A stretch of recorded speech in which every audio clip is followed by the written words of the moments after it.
કેજે Choksi public library ગ્રંથપાલને એક ઉમદા વિચાર આવ્યો કે મોટાભાગના લોકોએ ગ્રંથ સ્વરૂપે વેદોનું જ્ઞાન મેળવ્યું છે અને જોયા છે, વાંચ્યા છે, પરંતુ લિંગ સ્વરૂપે સ્થાપિત ચતુર્વેદ દર્શનોનો લાવો બહુ ઓછો મળ્યો છે. આથી તેમણે વિચાર્યું કે લિંગ સ્વરૂપે વેદોના ગ્રંથ સ્વરૂપે વેદોની ભેટ કરાવી અને અનોખું સંમિલન કરવું જોઈએ.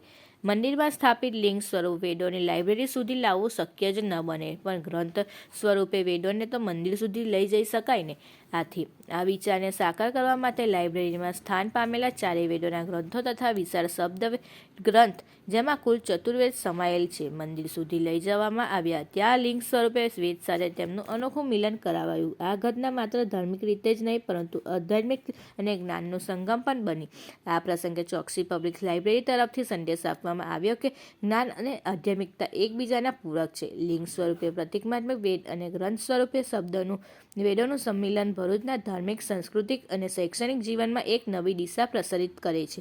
આ આધ્યાત્મિકતા ઘટના થકી પરંપરાગતનું સંવર્ધન જ નહીં, પરંતુ નવી પેઢી વેદ પુરાણો મહત્વની સમજ આપવાનો એક અશક્ત પ્રયાસ છે. ગ્રંથપાલનું માનવું છે કે બાળકો અને યુવાનો આ પવિત્ર વારસાની જાણકારી આપવી એ આપની ફરજ છે, અને આ સંમિલન એ ફરજને સાકાર કરતું એક અદ્ભુત અવસર સાબિત થયું છે. ભરૂચની ધરતી પર સર્જાયેલ આ પવિત્ર સંગમ પરંપરાગત જ્ઞાન અને આધ્યાત્મિકતાનું અખંડિત સંદેશ આપે છે કે શબ્દ અને સ્વરૂપનું મિલન સમાજને નવી પ્રેરણા અને નવી દિશા આપે છે. પરંપરાગત જ્ઞાન આધ્યાત્મિકતા ત્રિવેણી સંગમથી સમાજને પ્રેરણા મળે છે અને નવી પેઢીના યુવાનો તથા બાળકોમાં આપના પવિત્ર ગ્રંથો વિશે જાણવાની ઈચ્છા જાગૃત થાય છે, અને જાગૃતિમાં આવનાર વર્ષોમાં આપના આધ્યાત્મિકતા અને સાંસ્કૃતિક વારસાને જાળવી રાખવામાં મદદરૂપ થશે.